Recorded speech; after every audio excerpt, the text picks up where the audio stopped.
Hello, my dolphins.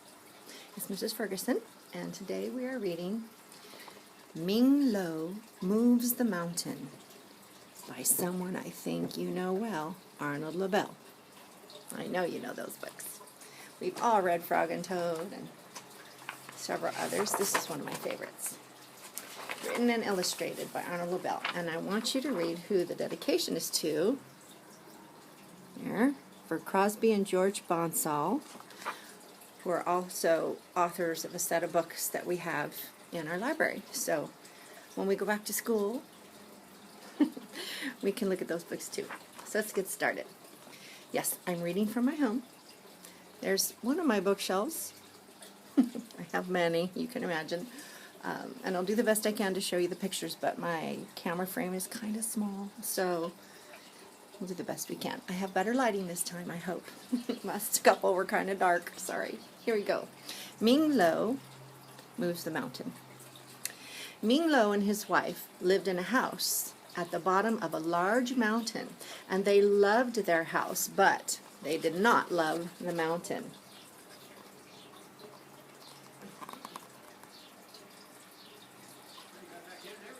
And I apologize if people walk in talking, but I am at home. They're outside talking. Just like at school. Rocks and stones broke loose from the cliffs. They dropped down onto the house of Ming, and the roof was full of holes, and clouds formed on top of the mountain, and heavy rain fell from the clouds onto this roof that was full of holes. The rooms inside were damp and drippy, and when the sun did shine, it never warmed the house of Ming. The mountain always cast a dark shadow. The flowers and vegetables in the garden, they grew thin and sparse.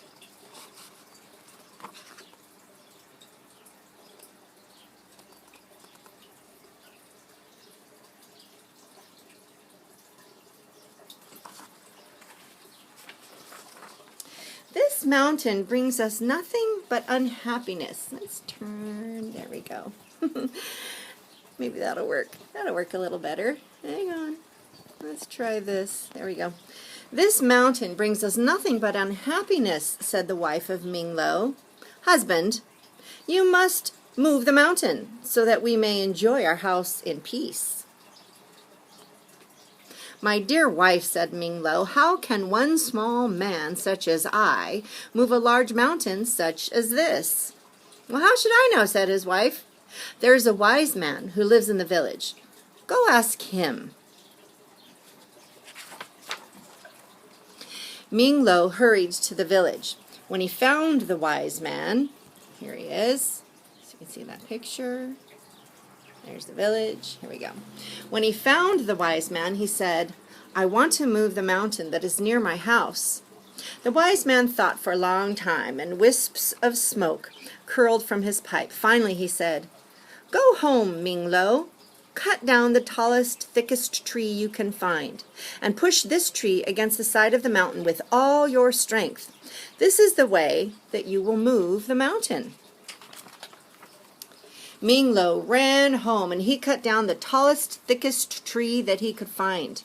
Ming and his wife held tightly to the tree, and running as fast as they could, they pushed the tree up against the side of the mountain. The tree split in half. Ming and his wife fell on their heads. The mountain did not move an inch. Go back to the wise man, said the wife of Ming. Ask him to think of another way to move the mountain. Again, the wise man thought for a long time, and rings of smoke blew from his pipe. I've kind of seen that picture before. Finally, he said, Go home, Ming. Take the pots and the pans from your kitchen. Hold a spoon in each of your hands, and with these spoons, hit the pots and pans as hard as you can. Raise your voice in loud shouts and cries. The mountain will be frightened by the noise. This is the way that you will move the mountain. Ming ran home, and he took the pots and pans from his kitchen. Ming and his wife held a spoon in each one of their 4 hands, and they shouted, and they cried, and they hit the pots and pans as hard as they could, and they made a great noise, and flocks of birds flew out of the trees. There they go. But the mountain did not move at all. "Go back to the wise man," cried the wife of Ming Lo. "We must find a way to move the mountain." Ming Lo watched as the wise man thought for a very long time. Clouds of smoke billowed from his pipe. Finally he said, "Go home, Ming Lo. Bake many cakes and loaves of bread, and bring these to the spirit who lives at the top of the mountain. The spirit is always hungry, and he'll be happy to receive your gifts. He will grant your every wish. This is the way that you will move the mountain." Ming Lo ran home. With his wife, he baked a platter of cakes and baskets of bread, and together they began the steep climb to the top of the mountain where the spirit lived. And they felt a strong wind as they struggled up the high cliffs, and it whistled and howled. And soon the air was filled with, there they are, flying cakes and loaves of bread. And there was nothing left for the spirit, and the mountain did not move. Without waiting for his wife to say a word, Ming Lo went quickly back to the wise man. There he is.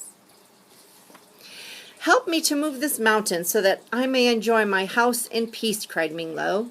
The wise man sat in deep thought for a long, long time. There was so much smoke coming from his pipe he could hardly be seen. Finally he said, "Go home, Ming Lo. Take your house apart, stick by stick. Gather all these sticks that are the pieces of your house. Collect all of the things that are your possessions. Bind everything into bundles with rope and twine, and carry these bundles in your arms and on the top of your head. Face the mountain and close your eyes." "Well, having done all this," said the wise man, let's show you the picture. Oops, let me flatten it out. There you go.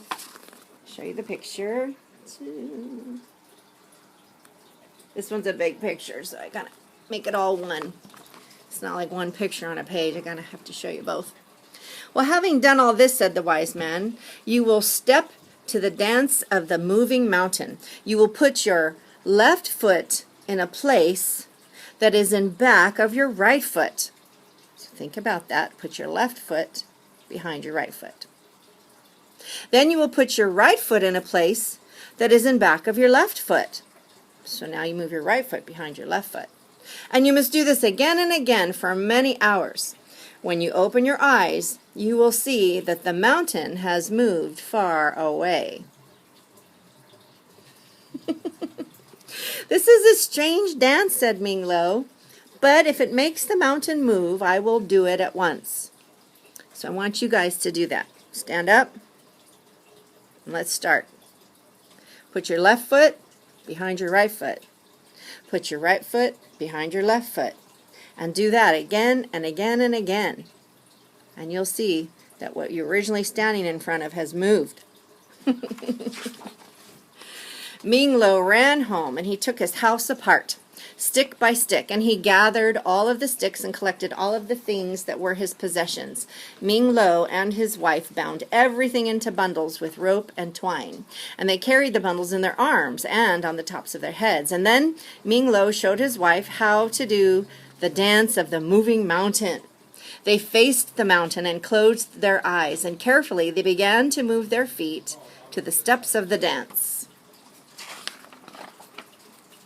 They each put their left foot in a place that was behind their right foot. They each put their right foot in a place that was behind their left foot. The neighbors saw Ming Lo and his wife walking backward across the fields with all their possessions. It was an odd sight, and they watched in wonder.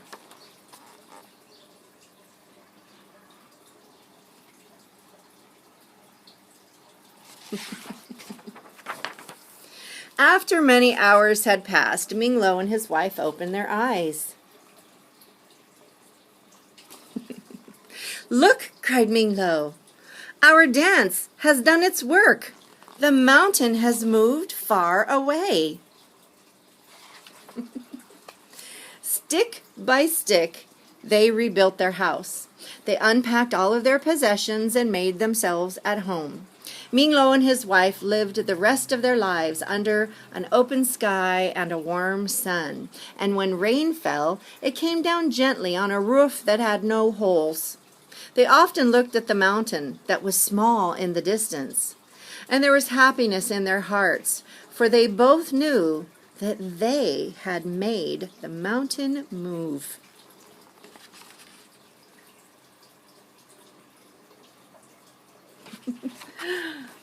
Ta-da! The end. Ming moves the mountain. One of my favorites. Well, actually, Arnold Lobel writes a lot of our favorites, doesn't he? I know you guys love him too. And we'll get more of him too, so. But there's Ming Moves the Mountain. I hope you enjoyed it. Lots more to look at and listen if you like it. Be sure you check out Online Library from Sora too. All right? See you on the next video, guys. Bye.